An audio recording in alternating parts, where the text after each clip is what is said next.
Sheep farming for beginners. Basically, this video is going to be me going back in time 4 years and telling my former self everything I wish that we would have known to help equip us for those first few years as sheep farmers.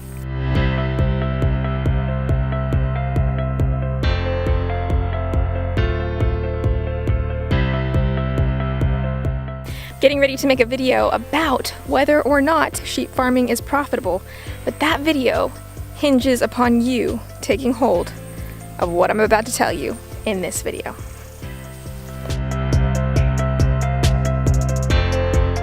And so my precursor to my sheep farming profitability video series is a very strong warning, so that if you jump into sheep like I have, if you go out on a limb for sheep like I have, you will not be caught off guard.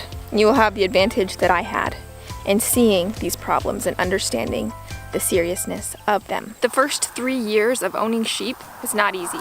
We were sheep farming beginners in the truest, rawest sense. We had just moved from the city, and we wanted a nice small animal to retain an agricultural exemption that the land had on it.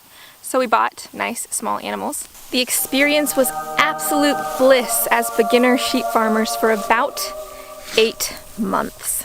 And then our sheep began dying very quickly, and they just didn't stop dying for quite a while. What happened? We didn't know how big of a threat internal parasites are to sheep farmers, and we had done nothing to manage them, to monitor them, or to reduce them in our flock. But you're gonna say, wait, I bought parasite-resistant sheep. Not gonna have problems with worms. Parasite resistance is probably 20% breed and 80% management. And to be honest, as beginner sheep farmers, we were doing our absolute best. Once our animals started to die really quickly, we began to deworm them. And here again is where I really wish somebody would have told us way back when. We were using a dewormer for our flock called Prohibit, and we still use that dewormer and it's very effective for us. But back then, we were using that dewormer based on the package instructions. And ironically, the package instructions are no longer effective for most sheep.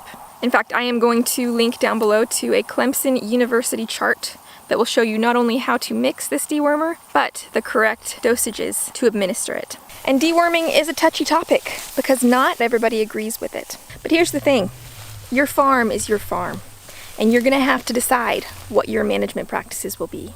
Not based on what this guy does or what that guy does, but what is best for you and your animals and your goals. With sheep, they will die at some rate or another unless you work to deworm them, either naturally through a means that is proven through fecal egg counts, or using modern convention in good sense with good and proper management practices. But I would not be doing you any favor at all if I did not put up a big red flag with respect to parasite management and how from the very minute your sheep arrive on your farm, you need to be managing parasites.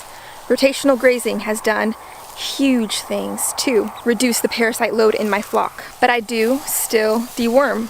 I deworm at critical points in the animal's life cycle, before breeding, before lambing, and after lambing. And beyond that, I deworm on an inspection basis. Your little lambs will have little or no resistance to internal parasites on the pasture in their first year.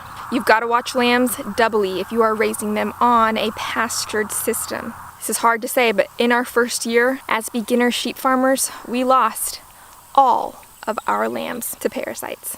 And as painful as this is to recount this year, we lost 0 lambs to parasites. We have made improvements in parasite management that take us from absolute desolation to profitability. But you must latch hold on the reality that as sheep farmers, parasites can do you in if you do not work intensively to manage them. And if you are going into sheep farming in hopes of being profitable on any level, you need to decide what you are going to do for parasite management. If you decide to buy in a flock and you decide you do not want to use any conventional dewormers whatsoever, you're going to need to be prepared for loss on some scale or another. For me, here is my strategy. I am running a controlled cull on my flock. I deworm any animal as they need it, and if they need it any more than a specific number of times within the space of 1 year, that animal will be sold. Rather than $300 to $500 worth of animal dying right there on the pasture, I can run a controlled cull, regain a bit of my investment, and move forward with a stronger flock. And that is how I am sheep farming. And that is the context in which I believe I will be profitable. Through management, I have been able to reduce the usage of conventional dewormers by 40% in my flock in just 1 year. It is ultimately my goal to have a flock full of ewes that only requires deworming once per year. Holistic management, I believe, is an effort to manage the whole, and sometimes that whole includes a timeline. If you take an animal that has been managed conventionally and you pop it into what you consider to be a holistic system, that's not very fair to the animal.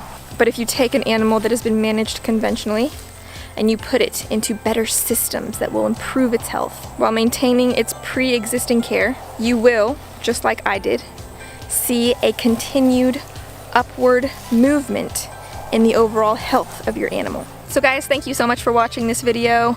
If you want to know more and see more on the ins and outs of sheep farming, I've got a ton of that on this channel.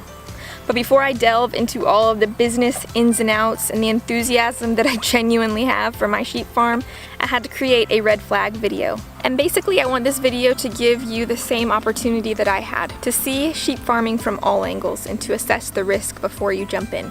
Sheep farming for beginners, there it is.